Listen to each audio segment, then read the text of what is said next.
Good morning everyone. आज अपन oncology की नेक्स्ट डिजीज स्टार्ट करते हैं, स्टोमक कैंसर या गैस्ट्रिक कैंसर। सबसे पहले definition. Gastric cancer refers to a malignant neoplasm found in the stomach, usually adenocarcinoma, although they may be malignant lymphomas. Means gastric cancer एक ऐसी condition है जिसके अंदर अनयूजुअल ग्रोथ स्टार्ट होती है सेल्स ऑफ द स्टोमक, जिसके कारण वहाँ पर मेलिग्नेंट नियोप्लाज्म की कंडीशंस फाउंड होती है, जो कि मोस्टली होती है एडिनोकार्सिनोमा, लगभग 85% केसेस के अंदर। और ये कंडीशन है वो मेलिग्नेंट लिम्फोमास भी कोज कर सकती है। तो अपन ये बोल सकते हैं कि जो 85% गैस्ट्रिक कैंसर है वो एडिनोकार्सिनोमा होते हैं, और जो रिमेनिंग 15% कैंसर होते हैं वो अदर कैंसर डेवलप होते हैं, जैसे ग्लैंडुलर कार्सिनोमा। और ये जो एडिनोकार्सिनोमा है ये स्टोमक की लाइनिंग यानी म्यूकोसा के अंदर डेवलप होते हैं। और यदि अपन कंप्लीट कैंसर की बात करें तो लगभग 40% कैंसर केसेज है वो डेवलप होते हैं स्टोमक के लोअर पार्ट के अंदर यानी पाइलोरस के अंदर, और अदर 40% कैंसर है वो मिडिल पार्ट यानी बॉडी के अंदर डेवलप होते हैं, और जो रिमेनिंग 15% केसेज है वो अपर पार्ट यानी कार्डिया के अंदर डेवलप होते हैं। और जो 10% केसेस के लगभग है वो एक से ज़्यादा पार्ट के अंदर डेवलप होते हैं, यानी एक से ज़्यादा पार्ट को ये इन्वॉल्व करते हैं, यानी मिडिल पार्ट को या लोअर पार्ट को, या मिडिल पार्ट को अपर पार्ट को, या अपर पार्ट को लोअर पार्ट को, यानी दो एक से ज़्यादा प्रोसेस जिसके अंदर इन्वॉल्व होते हैं। और यदि यहाँ पे मेटास्टेसिस की कंडीशन डेवलप होती है तो ये ब्लड स्ट्रीम और लिम्फ के थ्रू ये स्प्रेड होती है लीवर के अंदर, लंग्स के अंदर, बोन के अंदर, ब्रेन के अंदर, और अब्डोमिनल कैविटी यानी पेरिटोनियम के या अराउंड द रेक्टम है, ये यहाँ पे डेवलप होती है। फिर अपन इसके इंसिडेंस की बात करते हैं तो लगभग ट्वाइसली ये मेन के अंदर कॉमन होता है वुमेन से, और उन पर्सन्स के अंदर ये ज़्यादा डेवलप होता है जिसको पर्नीशियस एनीमिया है।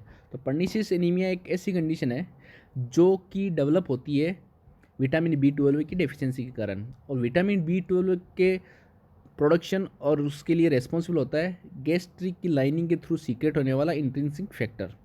यदि इंट्रिंसिक फैक्टर एब्सेंट है तो विटामिन B12 का प्रोडक्शन नहीं होगा, जिसके कारण वहाँ पे पर्नीशियस एनीमिया यानी टू फ्यू आरबीसीज है उसका प्रोडक्शन होगा, बहुत ही कम आरबीसी सर्कुलेशन के अंदर आएगी। और यदि आरबीसी बहुत ही कम अमाउंट के अंदर आएगी तो वो अदर प्रॉब्लम डेवलप करती है, तो उसके कारण गैस्ट्रिक कैंसर होने के चांसेस भी बहुत ज़्यादा डेवलप होते हैं। फिर अपन डेथ की बात करें तो जो पीपल 40 ईयर ऑफ एज से ज़्यादा है तो उनके अंदर स्टोमक कैंसर के थ्रू डेथ होने के चांसेस सबसे ज़्यादा होते हैं, और ये लगभग वर्ल्ड वाइड कंडीशन है वो डेवलप होती है। देन अपन बात करते हैं इसकी ईटियोलॉजी एंड रिस्क फैक्टर की। तो वैसे कोई स्पेसिफिक कोजेज गैस्ट्रिक कैंसर का नहीं है, लेकिन सबसे मेन कोज इसका पर्नीशियस एनीमिया है। उसके अलावा इसके जो रिस्क फैक्टर है एच पाइलोरी बैक्टीरियम, यदि पर्सनस को इन्फेक्शन है इस बैक्टीरिया से तो उन पर्सनस के अंदर गैस्ट्रिक कैंसर होने के चांसेस ज़्यादा रहेंगे। देन क्रॉनिक एट्रोपिक गैस्ट्राइटिस की कंडीशंस यदि ज़्यादा है हो रखी है तो वो भी गैस्ट्रिक कैंसर, क्योंकि वहाँ पर भी क्या होता है गैस्ट्राइटिस है मतलब इन्फ्लामेशन है, तो वहाँ पे सेल्स के अंदर चेंजेस आएंगे, और चेंजेस आके वो वहाँ पे कैंसर की कंडीशन भी फॉर्म कर सकते हैं। Then diet high in smoke foods and low in fruit and vegetables, यानी जो स्मोक फूड्स है जिसको अपन धुएं में सेंकते हैं उन फूड्स का ज़्यादा कंटेंट कर रहा है, और साल्टेड फूड्स को यदि ज़्यादा हाई डाइट के अंदर कंटेंट कर रहे हैं और फ्रूट्स और वेजिटेबल्स साथ में कम है तो उन पर्सनस की भी रिस्क हाई हो जाती है इससे। देन इसके अलावा रेड मीट का जो कंज्यूमशन यदि हाई है तो उन पर्सनस को भी गैस्ट्रिक कैंसर होने के चांसेस ज़्यादा होते हैं। उसके बाद chronic inflammation of the stomach means gastritis की कंडीशन है वो ये डेवलप करती है। Then pernicious anaemia high, then gastric ulcer, यानी किसी भी पर्सनस को गैस्ट्रिक अल्सर की कंडीशन है तो उन पर्सनस के अंदर भी ये कंडीशंस है वो ज़्यादा डेवलप हो सकती है। जेनेटिकली भी ये कंडीशंस फॉर्म हो सकती है, या फिर किसी पर्सनस को प्रीवियस स्टोमक सर्जरी हो रखी है, ओबेसिटी वाले पेशेंट को, lack of physical activity, stomach के अंदर पॉलिप्स का फॉर्मेशन है, तो ये सारे ऐसे कंडीशन आती है जो गैस्ट्रिक कैंसर को डेवलप करते हैं। देन अपन आते हैं इसकी पैथोफिजियोलॉजी को। तो पैथोफिजियोलॉजी के अकॉर्डिंग क्या होता है, किसी भी टाइप का रिस्क फैक्टर जैसे एच पाइलोरी हो सकता है, पर्नीशियस एनीमिया या गैस्ट्राइटिस है या गैस्ट्रिक अल्सर है, तो ऐसी कोई भी कंडीशन है जिसके कारण वहाँ पे सेल्स के अंदर चेंजेस डेवलप होते हैं, और वो कंडीशन है वहाँ पे एडिनोकार्सिनोमा की कंडीशंस डेवलप करती है। और जो कि किसी भी स्टोमक के किसी भी पोर्शन के अंदर डेवलप हो सकती है, जिसके कारण वो धीरे धीरे इनफिल्ट्रेट होगी सराउंडिंग म्यूकोसा के अंदर, देन पेनिट्रेट करेगी स्टोमक की वॉल के अंदर और एडजेस्टेंट ऑर्गन के अंदर और स्ट्रक्चर के अंदर, मतलब आसपास के ऑर्गन के अंदर भी ये फैलना स्टार्ट हो जाएगी। और फिर इसके अंदर ब्लड सप्लाई और लिम्फेटिक सप्लाई का इन्वॉल्वमेंट हो जाएगा, जिसके थ्रू ये liver, lungs, pancreas and bones के अंदर स्प्रेड होगी। देन आफ्टर आते हैं अपन इसकी स्टेजिंग के अंदर। तो स्टेजिंग के अकॉर्डिंग जैसे अपने पहले कैंसर के अंदर पढ़ाई है, टीएनएम क्लासिफिकेशन के अकॉर्डिंग इसकी स्टेजिंग करते हैं। तो टीएनएम फर्स्ट यानी T1 है, N1 है या फिर M1 है, तो इस यानी फर्स्ट स्टेज है, तो इसके अंदर स्टोमक कैंसर को अपन कन्फाइंड नहीं कर सकते। यदि टीएनएम की सेकेंड स्टेज है, तो यानी स्टोमक है वो इनफिल्ट्रेट हो रहा है सराउंडिंग म्यूकोसा के अंदर, penetrate the wall of the stomach, मतलब एडजेस्टेंट टिश्यू के अंदर वो स्प्रेड हो रहा है। टीएनएम फर्स्ट के अंदर ओनली इन सिटू ही ये कंडीशन डेवलप होती है। देन टीएनएम थर्ड है, तो स्टोमक की वॉल को ये पेनिट्रेट करके और जो एडजेस्टेंट ऑर्गन्स है, लिम्फ नोड्स है, वो भी इसके अंदर इन्वॉल्व हो जाएंगे और अदर ऑर्गन भी इसके अंदर, एडजस्टेंट ऑर्गन है वो भी इसके अंदर इन्वॉल्व हो जाएंगे। और टीएनएम फोर्थ का मतलब है cancer distance organ like as liver, lungs, bone, brain, abdominal cavities and rectum के अंदर भी स्प्रेड होना स्टार्ट हो जाएगी। तो इस स्टेजिंग के अकॉर्डिंग अपन इसको आइडेंटिफाई कर सकते हैं। देन आता है इसका क्लिनिकल मैनिफेस्टेशन। तो सबसे पहले अर्ली स्टेज के अंदर क्या क्या सिम्टम्स अपीयर होंगे। तो अर्ली स्टेज के अंदर पर्सन के अंदर पेल्पेबल मास की प्रेजेंस अपन को फील होगी, जिसको अपन आराम से फील कर सकते हैं, पेल्पेट करके। Ascites means collection of the fluid into the abdominal cavity. Then bone के अंदर पेन होगा। Then weight loss, vagus indigestion, मतलब वेगस नर्व के स्टिमुलेट होने के कारण वहाँ पे वेगस इंडाइजेशन कंडीशंस भी डेवलप होगी। Then anorexia, feeling of fullness, क्योंकि गैस्ट्रिक स्टोमक है तो वहाँ पे यदि कैंसर है तो इस कारण पर्सन के अंदर फीलिंग ऑफ फुलनेस की कंडीशन डेवलप होगी। एनीमिया, क्योंकि ब्लड लॉस हो रहा है। Then constipation and nausea vomiting, तो ये नॉर्मली सिम्टम्स है वो इसके अंदर डेवलप होते हैं। और यदि यहाँ पर इन्वॉल्वमेंट हो रहा है अदर ऑर्गन का, तो उन ऑर्गन से रिलेटेड भी यहाँ पे इन्फेक्शन या फिर सिम्टम्स है वो अपीयर हो सकते हैं। देन आता है इसके diagnostic evaluation.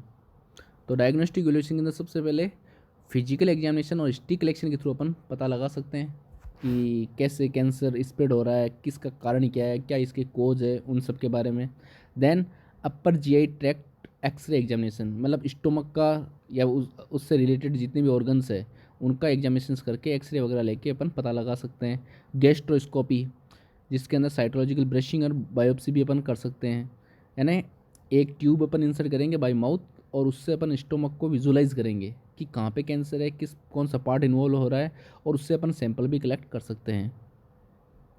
Presence of lactic acid and high lactic dehydrogenase, यानी एलडीएच का लेवल यदि गैस्ट्रिक जूस के अंदर प्रेजेंस है और लैक्टिक एसिड की प्रेजेंस है, तो वो उसका भी सैंपल वगैरह कलेक्ट करके उसके अंदर भी अपन डीएनए वगैरह चेक करके फाइंड आउट कर सकते हैं कि गैस्ट्रिक कैंसर है या नहीं है। देन सीटी स्कैन के थ्रू अपन पता लगा सकते हैं कि कहाँ पे ट्यूमर है, कहाँ पर पेल्पेबल मास है, देन कहाँ पे ये पार्ट अफेक्टेड है। ये सारे बोन स्कैन के थ्रू, यदि ये मेटास्टेसिस हो रहा है तो बोन स्कैन और लीवर स्कैन के थ्रू इसका मेटास्टेटिक पार्ट को भी अपन फाइंड आउट कर सकते हैं, यानी अदर जो पार्ट इन्वॉल्व हो रहे हैं लाइक एज लीवर है, लंग्स है, बोन्स है, ब्रेन है एंड अदर पार्ट जो भी अफेक्टेड हो रहे हैं। तो ये सारे एग्जामिनेशन है जिसके थ्रू अपन गैस्ट्रिक कैंसर और गैस्ट्रिक कैंसर के थ्रू जो रिलेटेड कैंसर डेवलप हो रहे हैं उन सब की प्रेजेंस, सिचुएशन, लोकेशन और सीवियरिटी के बारे में पता लगा सकते हैं। देन आता है इसका मैनेजमेंट। तो मैनेजमेंट के अंदर अपन सबसे फर्स्ट करेंगे मेडिकल मैनेजमेंट। वैसे इसका प्राइमरी ट्रीटमेंट होता है सर्जिकल रिसेक्शन, लेकिन क्लाइंट को अपन कीमोथेरेपी और रेडिएशन थेरेपी भी दे सकते हैं। तो कीमोथेरेपी के अंदर अपन ओरल एजेंट्स है वो अपन इसके अंदर इंक्लूड करेंगे। जो भी गैस्ट्रिक ट्यूमर है उसकी सेल्स वगैरह को ये डैमेज करेंगे, तो इसके अंदर होता है 5-फ्लोरोयूरेसिल, मिट्टोमाइसिन सी, सिस्प्लेटिन, इटोप्राइड, लिविरोरिन, बैंड, डॉक्सोरुबिसिन। तो ये सारे ऐसे एजेंट्स हैं जो कि यहाँ पे कैंसर की सेल्स को डैमेज करते हैं, यानी सारे मेटाबोलाइट्स एजेंट्स हैं जो कैंसर को ख़त्म करते हैं। देन आता है सर्जिकल मैनेजमेंट। तो इसका सबसे मेन ट्रीटमेंट सर्जिकल मैनेजमेंट ही है। बाकी अपन कीमोथेरेपी और रेडिएशन थेरेपी की सीवियरिटी को कम कर सकते हैं, और यदि प्रॉपरली कैंसर को ट्रीट करना है तो इसके अंदर अपन को सर्जरी परफॉर्म करनी पड़ेगी। तो इसके लिए सबसे पहले है गैस्ट्रेक्टोमी। तो ये डिपेंड करता है कि अपन को पार्शियल करना है या कंप्लीट करनी है, तो ट्यूमर की लोकेशन क्या है, ये सारी सर्जरी उसी पे डिपेंड है कि अपन को पार्शियल सर्जरी करनी है या कंप्लीट स्टमक को रिमूव करना है। तो उसके लिए अपन पेशेंट्स की local growth, associate lymph organ और कितना पार्ट इन्वॉल्व है वो सारा पहले पता लगाएंगे, एक्सरे के थ्रू, सीटी स्कैन के थ्रू या पीईटी स्कैन के थ्रू, फिर अपन इसके थ्रू इसका मैनेजमेंट करेंगे। देन पेलिएटिव गैस्ट्रोएंट्रोस्टोमी, मतलब पेलिएटिव का मतलब सिम्टोमेटिक ट्रीटमेंट, यानी जो पार्ट इन्वॉल्व हो रहा है, जैसे पाइलोरस ऑब्स्ट्रक्टेड है उसके कारण वहाँ पे इंटेस्टाइन भी ऑब्स्ट्रक्टेड है, तो उसके थ्रू अपन उन दोनों पार्ट्स को भी रिमूव कर सकते हैं। देन आता है इसका नर्सिंग मैनेजमेंट।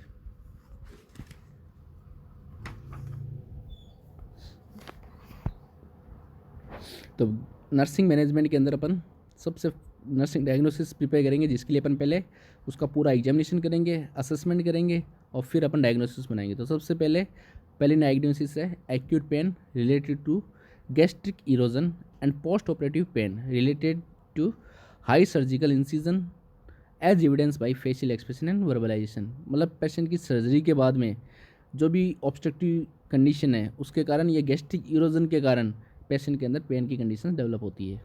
देन उससे रिलेटेड इंटरवेंशन अपन क्या क्या कर सकते हैं कि सबसे पहले तो अपन असेस करेंगे कि कितनी इंटेंसिटी, कितनी फ्रीक्वेंसी और कितना ड्यूरेशन का पेन है।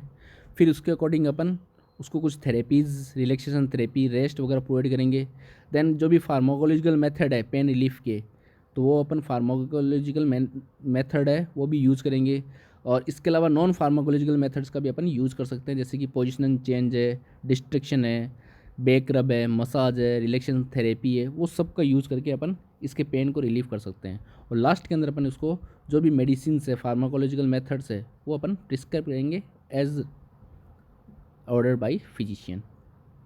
देन सेकेंड नर्सिंग डायग्नोसिस है anxiety related to disease and anticipated treatment as evidence by facial expression. मतलब डिजीज़ और उससे रिलेटेड जो भी ट्रीटमेंट अपन प्रोवाइड कर रहे हैं तो उसके कारण पर्सन्स को एंजाइटी डेवलप होती है। नेक्स्ट नर्सिंग डायग्नोसिस है anticipatory grieving related to the diagnosis of cancer as evidence by facial expression and verbalization. मतलब पेशेंट को फियर और ग्रीविंग की कंडीशंस डेवलप होती है क्योंकि पेशेंट की डायग्नोसिस है कैंसर, जो कि अपने आप में बहुत ज़्यादा सीवियर होती है। तो उसके कारण उसकी जो फियर है, ग्रीफ है, वो सब रिड्यूस हो जाती है। तो उसको पेशेंट को एक्सप्रेस करने के लिए अपन बोलेंगे, तो उससे रिलेटेड अपन नर्सिंग डायग्नोसिस बना सकते हैं पेशेंट से पूछ के या फिर उसके एक्सप्रेशन देख के। देन नेक्स्ट है imbalance nutrition less than body requirement related to anorexia as evidence by loss of appetite, lack of interest to have food and weight loss. क्योंकि गैस्ट्रिक कैंसर है तो उसके अंदर एनोरेक्सिया कंडीशन डेवलप होती है, तो उसके कारण न्यूट्रिशन लेवल भी क्या हो जाता है, डिक्रीज हो जाता है। Next deficient knowledge regarding self care activities as evidence by frequent questioning and unmet hygienic needs. मतलब पेशेंट को किस टाइप की हाइजीनिक नीड्स की ज़रूरत है उसके अकॉर्डिंग और फ्रीक्वेंट क्वेश्चनिंग के थ्रू अपन उसके नॉलेज के लेवल का पता लगा सकते हैं रिगार्डिंग सेल्फ केयर एक्टिविटीज़, कि उसको क्या क्या केयर एक्टिविटीज़ करनी है आफ्टर द सर्जरी, और उसी के अकॉर्डिंग अपन इसको रिलीव करवा सकते हैं। So it's complete. Thank you.